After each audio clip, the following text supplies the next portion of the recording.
Guys, I'm serious. I know y'all thought I was playing. I know y'all thought I was playing, but I was being serious. Okay, so because this video is gonna be long though, I'm not even gonna get into all that. Okay, so y'all, this is automatically, just so y'all know, off rip is going to be one of the longer videos that I've ever done on this channel. But I hope y'all are having a great day. Thanks for coming and to the video, and thanks for all the support in the previous videos. It's much appreciated. Hope you guys leave a like, comment, share, subscribe, and hit the notification bell for this video. I'm pretty sure you guys see that crispy thumbnail. You already know who's about to get into this.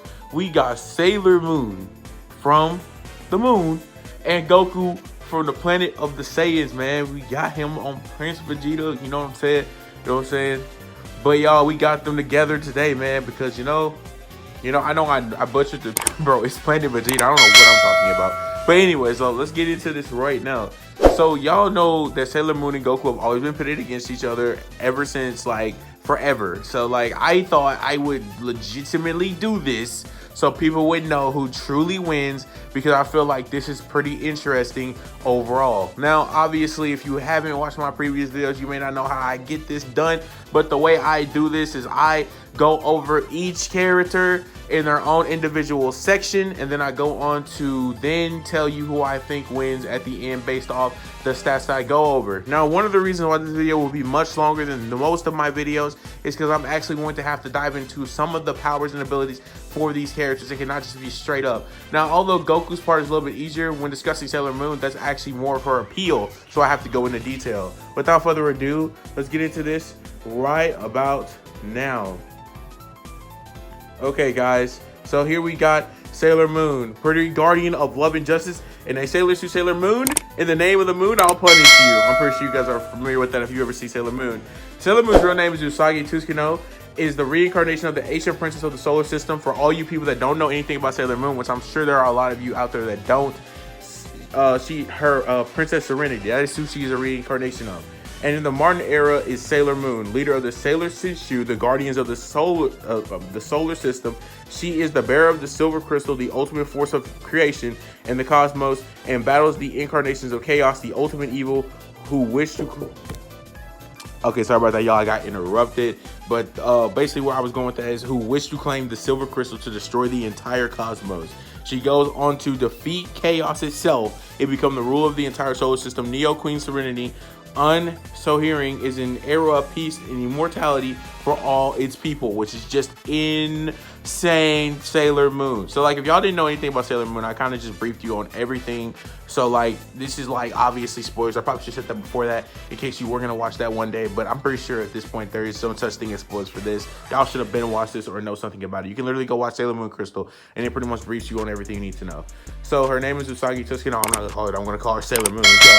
But we can go ahead and get into this right now. So first off, Sailor Moon's powers consist of being blessed, because she's a Sailor Senshuu, and they are the avatars of the gods and chosen by fate. They are born under the protection of the godsend. Their guardian planets planets giving them their abilities and inherent resistance to the numerous abilities like dreams, siring. The dreams of the Sailor Senshuu often predict the future. This seems to happen to Usagi before transforming for the first time. Resurrection and immortality types 4 and 8, possibly not combat accessible, so as long as the Sailor crystals exist, Sailor Senshuu will reincarnate. The temporary lives of each incarnation are treated as a temporary disguise for the Senshuu's internal life.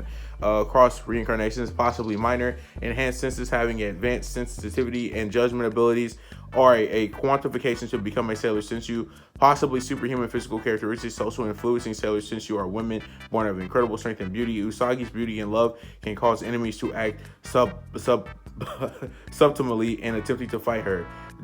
Demand a warlord madman fell in love with Neo Queen Serenity with one side and spent the rest of the arc attempting to capture her instead of kill her. So yeah, I mean, you know what I'm saying? And then a genocidal dictator who was so enraptured by Usagi's love that she willingly gave up and allowed herself to die, which that was the girl. Well, y'all, once again, this is for people that don't know. I'm not going over powers and abilities anyway. Chaos, the conceptional void before existence, wanted to fuse with Usagi instead of killing her. Auto teleportation and shield. While she is unaware of its initial, Usagi is the bearer of the silver crystal, which will act independently of her to teleport her away from danger, grow into a barrier to protect her, or execute energy to form a barrier around her. Possible resistance to age manipulation. Sailor crystals can control the aging of the Sailor Sensu, keeping them from aging when not ready, or repeatedly aging them to force to face an infinite threat. And yeah. So, superhuman physical characteristics, matter transformation can freely transform between her civilian and Sailor Sensu forms at will. With Henshin, light manipulation and energy projection, Henshin gives off a blinding light stand. Destruction energy can fire a destructive beam of light by reflecting moonlight using Moon Twilight Flash. Holy manipulation, Henshin is the most holy of all powers of the Sailor Sensu. Magic negation, Sailor Sensu transform can undo spells affecting them, which is just kind of crazy that they can just transform and fix that. Sound manipulation and status effect inducement. Sailor Moon's crying is amplified by her hair pierces to form ultrasonic sound waves, which cause enemies to go limp. Spiteful destruction. Sailor Moon's ultrasonic waves can destabilize and threaten an alternate dimension. Non-physical interaction. The ultrasonic waves can affect ghosts.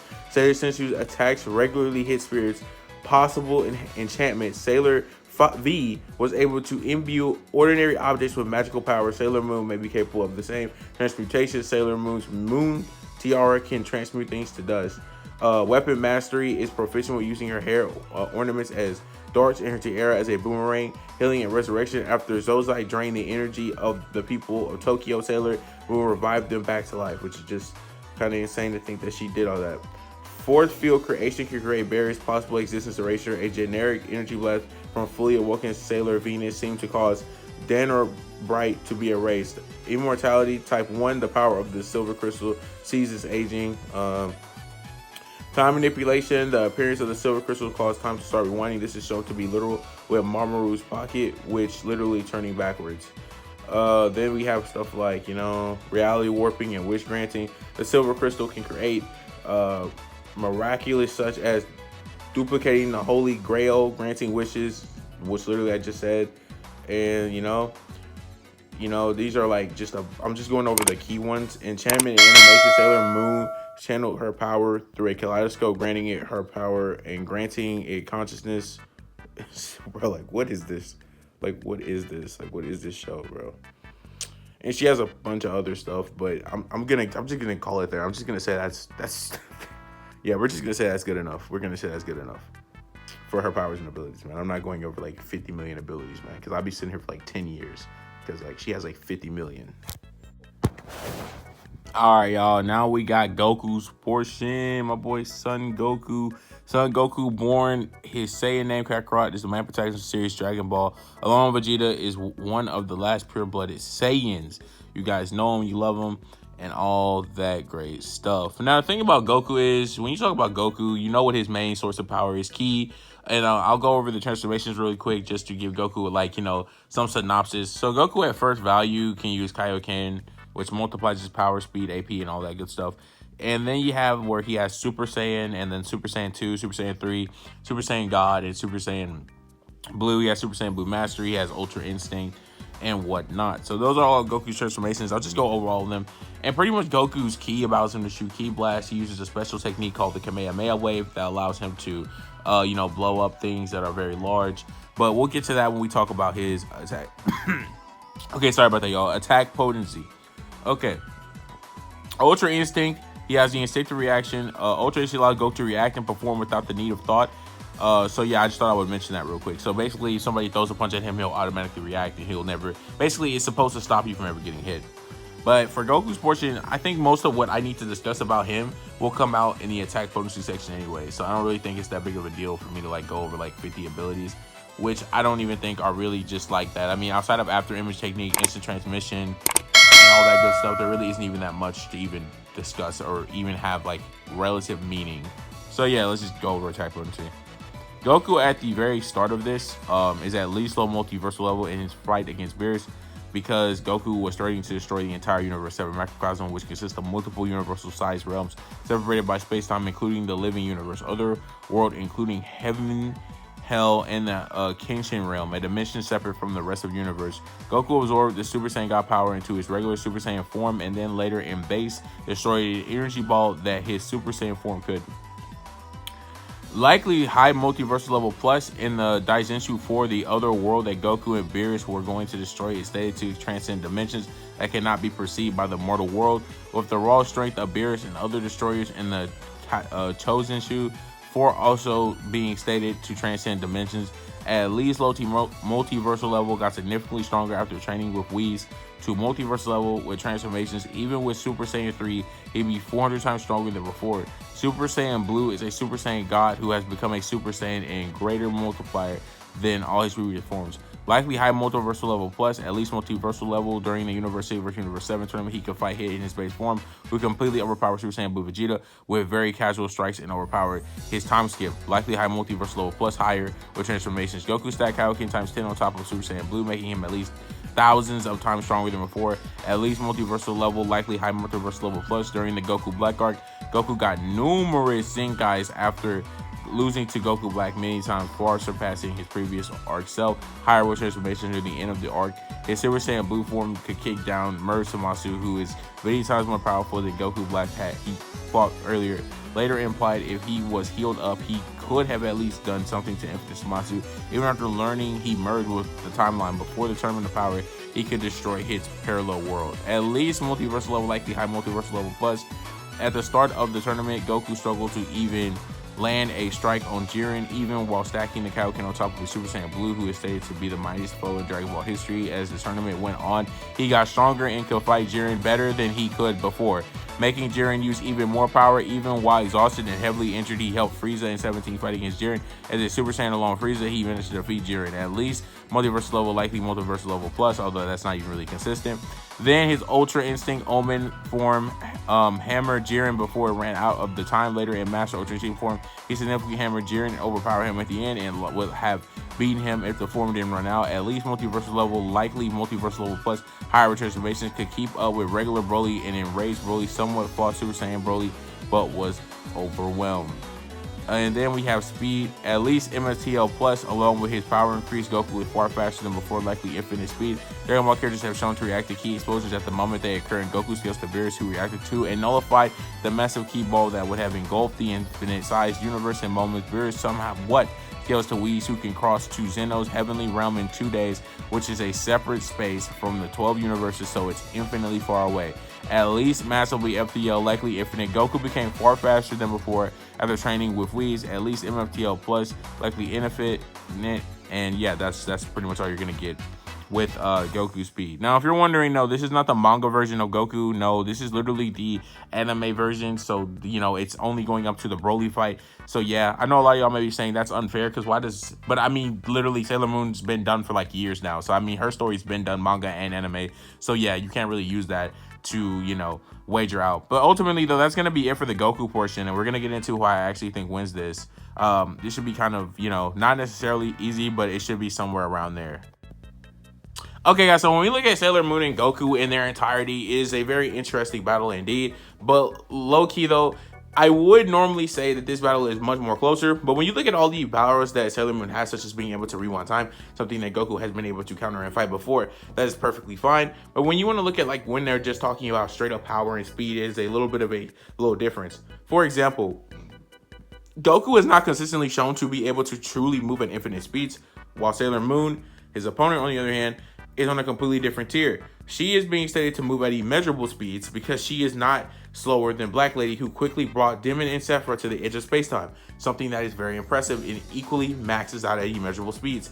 Goku, on the other hand, can barely reach infinite speeds, and his high-level speed is MFTL+, meaning that Sailor Moon is thousands to millions of times faster than him, which is a genuine problem, because if she's going to be massively faster than him, I don't really know how Goku is going to even do anything to her. Like, how is he going to hit her with attacks? And if you say instant transmission, you would have a point, but can he really keep up with her that long? And then when you look at it in terms of power, this is where it gets a lot more interesting. Where we look at somebody like a Goku, you know, whose power is likely high multiversal level plus in the anime, and could keep up with regular Broly and enraged Broly, somewhat fought Super Saiyan Broly, but was overwhelmed, right? So we can say he's high multiversal level, right?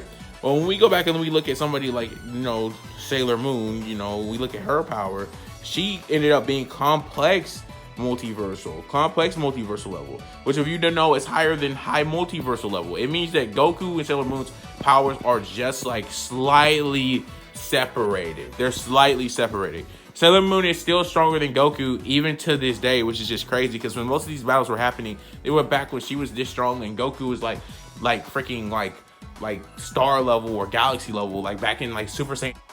All right, y'all, this is what happens when you do long videos. You get interrupted quite a bit. But yeah, okay, so we're gonna go ahead and wrap this up, because basically what I was going on about Super Saiyan 3 and, like, you know, how long this battle's been going on. We don't need to talk about all that. What we need to talk about right now is what's going on right now, and that is that, so, like, Sailor Moon Usagi Tuskino is still slightly stronger.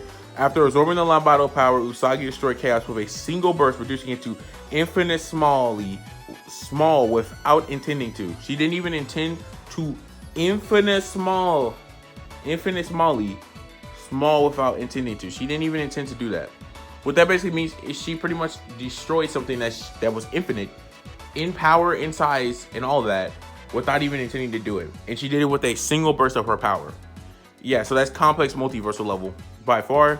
A Goku in the anime at his max power is not. And when you look at like the ultimate, like okay, look, even if you say like Goku's power is right next to Usagi's or Sailor Moon's, right? Like you can say it's like right there, right? That's cool and all. But the problem is that even though it's right there, the problem is that she is still faster than him. And I feel like at her speed, she still has an advantage over Goku.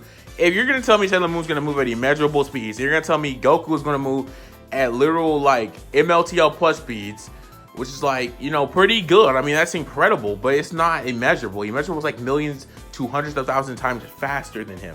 It's immeasurable speed for crying out. Like, Goku is still able to be measured in speed, meaning that he is much slower than her.